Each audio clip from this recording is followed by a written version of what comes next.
welcome back to another episode of Table Talk with TEDx. My name is Raymond Liu, the Director of Marketing Communications, and I'm here with today Carolina Caro. Awesome. And then, so what do you do? What are you currently doing right now? So I'm a leadership coach, a facilitator, and a keynote speaker. Nice. So I have like 3 arms to my business. And Extra. Another. I'm thinking of like a stool, but like human. Like, where does it come from? Like, I don't give you the visual. Yeah, I was just like 3 arms. So interested in that. All right, so the name of the game is we're just gonna dabble into the interview, just a couple questions, and then like from there, I just have a normal conversation. Does that sound good to you? That sounds good to me. Awesome. So the first question is, what motivated you to sign up for TEDxCSULB? So I was really motivated to do the TEDx because I have created the intention of expanding my message. That was really important. Right. And so sharing that story beyond just sort of a small inner circle, if you will, of the people that I work with or the clients that I impact. And what motivated me about being on a campus was the fact that my story relates to completely shifting my career and sort of the whole perception that we have of success and how I completely redefined my definition of success. So I think that it will have a little bit, or I'm hoping it will have impact on the campus as well. I was like, what was there like a specific instance where that success played a big part in your life, and then once you realized that it wasn't what you thought it was, like how did you go about that? What instance would that be? Well, definitely, but then I'm giving my whole story away. That's true. So Okay, I'm a little dabble. I'll bring it down. Yeah. So I'll just give you a small nugget. So for me, there was definitely a period in my life where I went through a complete transformation, and I left my career to be basically on this path that I'm on now. Right. And what the clincher for me was discovering mindfulness, and that really is what made me realize that I was living my life through a definition of success that was all about me, and then it's been about redefining that and how can I create a more we-focused way of living my life, serving something greater than myself. And that has been the path that I've been on now for almost over a decade. Wow, congratulations. So that's what the story's about. So you're going to have to come to TEDx if you want to hear. Come to TEDx Saturday, February 29th. For the rest. Ballrooms, of course. Thank you for that. I was like, was it hard for you to switch? Like what? Like I know that there's a lot of mental like blockers in there. It's like, oh, you're too comfortable here. Like what? Yes, and yes. So I think that I probably didn't even allow myself the opportunity to see how difficult it was to make the change. I was just doing it at the time. Right. But now as I look back, everything from, going from making a huge salary to not, all these changes and then just the psychological impact of what am I going to do with my life now? What does this mean, actually redefining it and going on to something new? So there was a lot of fear and getting over those fears and reinventing myself. So it's been a struggle, and it continues to be on some levels because I think that we never truly get rid of. We're bombarded by society with the me-centric way of like the approaching what if life. it could be. Yeah. So we don't really ever get away from those things. So it's really how do we unlearn it every single day, kind of unlearn those behaviors. And what was a practice that helped you navigate from the me to the we and all that? Yeah, so definitely mindfulness is my foundation. It continues to be my foundation. What I mean by that is for me, it's taking time on a daily basis. And sometimes I don't have a 20 minutes in the morning to do that. But even if it's just a minute or a few minutes in the day, to be able to not only slow down and listen to sort of that inner voice sometimes that we put aside and we don't listen to, but it's also about just being grounded, just being reflective and asking myself questions. Before I just did things because that's the way I thought it was and it was the right way of doing it. And now just being a bit more reflective is that the way, or is there a better way of doing it? Am I still being sort of very kind of selfish and looking at me? And sometimes the answer is still yes. And how can I shift that? So now I consider it's just a work in progress, and I'm continuous to be a work in progress. Of course. Yeah, but that's definitely the practice that grounds me for sure. And to add a little more clarification, is it wrong to feel guilty when engaging in such lack of a better word, selfish or mindful activities for oneself? Yeah, so I think that I think I don't like to say wrong or right. I like to say what's serving us, what isn't serving us. And I think the place of sort of having that me-centric way of thinking comes from a survival instinct at times, right? Yeah. So there is a place for having a survival instinct because sometimes it can get us out of, dangerous situations or what have you. However, I think that also can come at the detriment of the collective we. And I think when we're reflective, when we can use a practice like mindfulness and be more reflective of, where's that line, right? Because a lot of the issues that we're finding today, it really comes from sort of that greed, that selfishness that we've created as collectively as a society. So rather than assigning blame, right, whether it's to others or to ourselves, it's how can we be more introspective, more reflective, and shift things that aren't serving us. That's awesome. And then let's see, did I ask this question? What inspired you to do the work that you do? Well, once I made the shift in my career, everything after that, I feel like there was a higher hand, if you will, at play in some ways, because I didn't know what I was doing. I thought I knew what I was doing. I'm like, I'm going to try this now, or I'm going to try that now. But everything that has led me to where I am today, there's been an element of serendipitous nature to it, of sort of guiding. And I think that there's an element when we start serving something greater than ourselves, I think things start to align in a way that sometimes we can't even explain, or I certainly can't explain. I just say, wow, that was all.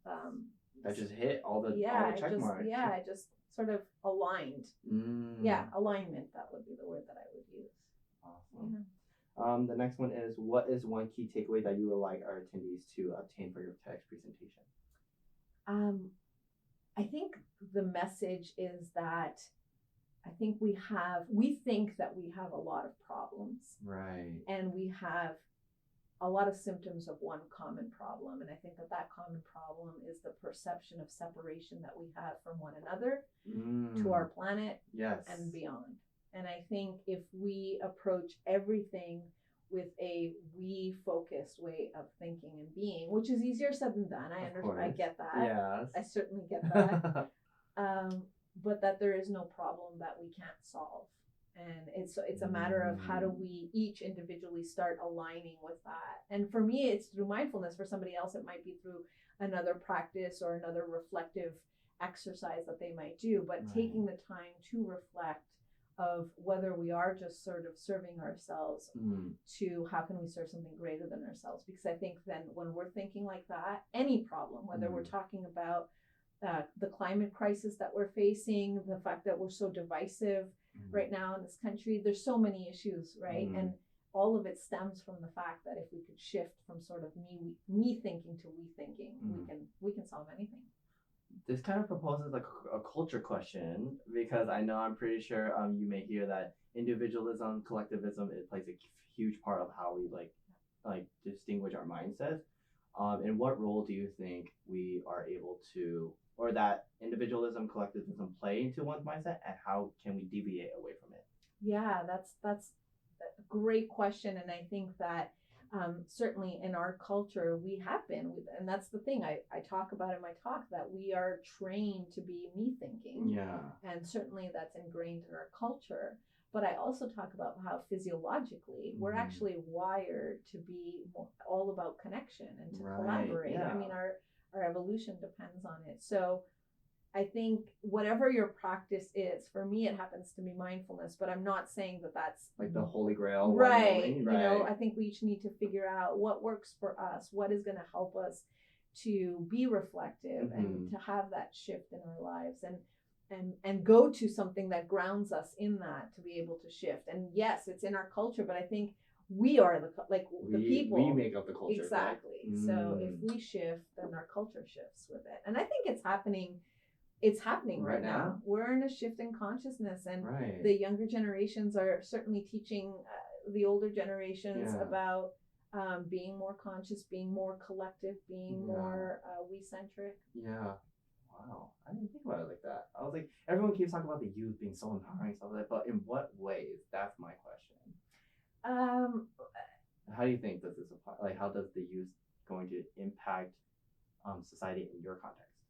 Yeah, I think that it's almost like they have been driving a lot of the change that I think we have. I'll say the older generation, it's almost like we got to a certain point in our lives older where we give ourselves permission to take stands on things, while I think that the younger generation is just doing it, you know. Oh, so talking versus doing. Yeah, and from a very young age, where I look at some of the youth, I think about Greta, who's leading the climate change, you know, and I think to myself, what was I doing at her age? I was probably still playing with Barbie dolls. Yeah. And here are these youth that are just so concerned with issues and being actively involved with it's very empowering. Right. Where I didn't see myself in that way at that age. So it sounds good. And then last but not least, how would you describe your TEDx presentation? If 3 words help you, that was gonna be my follow-up question, but I was just like, how did that go? Let's start with the general. I hope that it inspires people to self-reflect on their own life and how they're defining success, and whether that does come from their inner core or from sort of outside influences. Right. And is that working for them? You know, for each of us to just ask the question, how is that working for me? Am I really happy with that definition of success? And or might there be another path for me? Right. And I'm not suggesting that my path, again, or my way, or what I'm describing as my experience to be the way. That was my way. Right. And so it's for everyone to find what is their path in terms of sort of connecting to who they really are at the core. And if 3 words, like if you had 3 words to choose from. Yeah, that's a great one. So, shifting. Shifting. Yeah. Okay. Mindfulness. And inspiring. Inspiring. I'm gonna go with that. Yeah. Since I'm on the spot. Choosing those 3. Choosing those 3 final answers. Yeah, final answer. Okay. So let me get. Like it was shifting. Yeah. Inspiring, and what was the last one? Mindfulness. Mindfulness. Yeah. I was like, definitely will you be hearing that a lot? Yes. Okay. Sneak peek. Yes. Sneak peek. Awesome. And then this is a bonus question off the books. What do you like to do in your free time? Like outside of work, outside of like your like was it striving towards that goal of spreading your message? What do you like to do? So it's funny, as soon as you said it, I'm like, oh, I know. Yeah? I love dancing and I love Latin music. I am a sucker for bachata, romance. This is my favorite. People who know me know that I'm just a sucker for that kind of music. I find that music, dancing is an expression of life and coming alive. And, and I love. Yeah. I was like, do you do it, like, do you compete? Do you just do it for fun? No, I wish Are you like, if you had a dance floor, you'd be the first one there? Like, you'd be like, hey, husband, we're going. Yeah, I think it's funny. I don't do that, but it's my other personality, if you will. I think that I can do that. I wish I could do that. Yeah.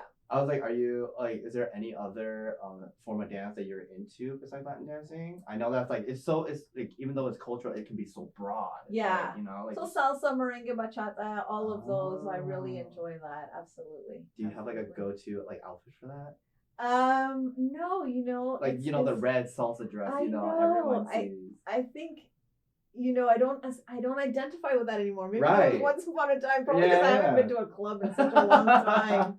So that was a hard one. That was a hard one to answer. Yeah. I was like, I'm here to maybe there's a boggle somewhere. Like you the thought-provoking questions, you know, let's flip the switch. You're gonna give it to us, we're gonna try to give it to you, you know. Awesome, but yeah, that concludes my interview. Do you have any last thoughts on where can people find you, anything like that? Oh, well, if they want to learn more about my work, and eventually the TED Talk will be there, they can go to carolinacaro.com.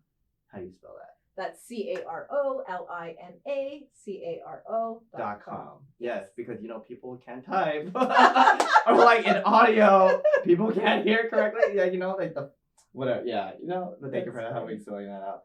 And yeah. Thank you so much for Carolina. Thank you for joining us today. And make sure to check out all of her social media, all of her platforms, carolinacaro.com. You heard it here first. And also make sure to check out